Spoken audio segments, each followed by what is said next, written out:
Question to the speaker's right. Good morning. Morning. Thank you for your analysis of the problem that we have in Europe and Trump and Vance's evaluation of that. So it's one thing to evaluate and analyze a situation or problem. It's another thing to propose solutions.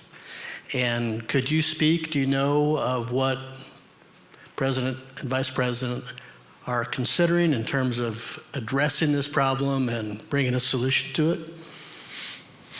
I think that it basically has, I think it basically has three levels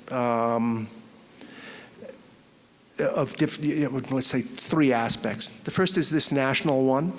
I think that they are more comfortable with nations than they are with multinational organizations. And they think that the EU has the feeling of a multinational organization. And, you notice that Ursula von der Leyen, who is the titular, supreme executive of the European Union, doesn't figure as much in transatlantic diplomacy as she used to. So that's one part of it. The second part of it, I think, is military, and maybe this is being done in a kind of a formulaic way. The sort of like the urging that Europe, spend 2% of its GDP. All these countries each spend 2% of its GDP on defense.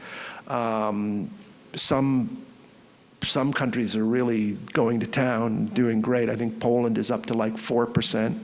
Greece and Turkey are very high. I'm counting Turkey as a NATO member, but they're high because they're sort of like they're considering using them on one another. It's not a.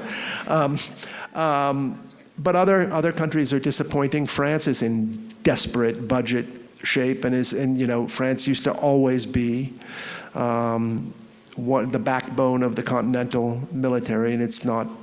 It's weakening, and Britain, if you remove their nuclear deterrent from their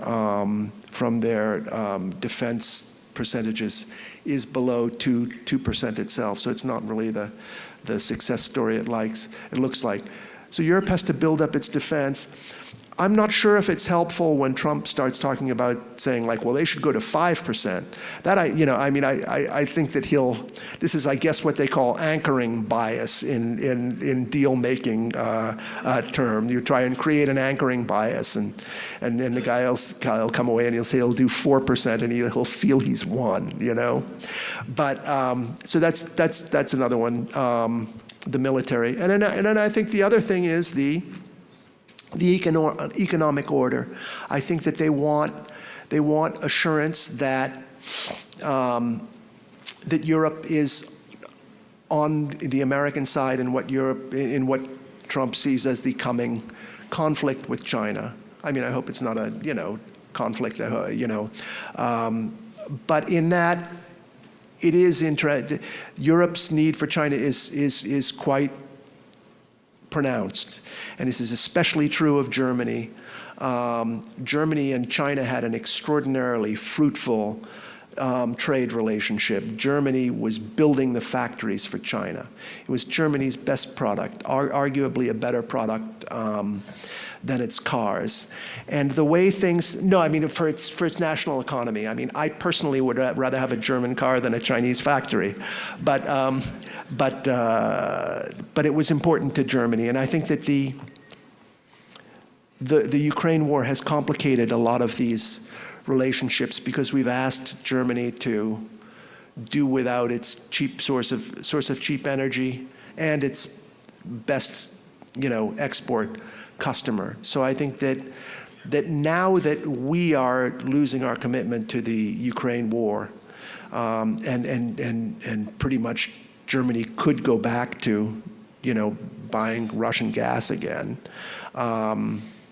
I think they might say, why can't we go back to selling factories to, China again? So those I think are the three big things: nationhood, defense,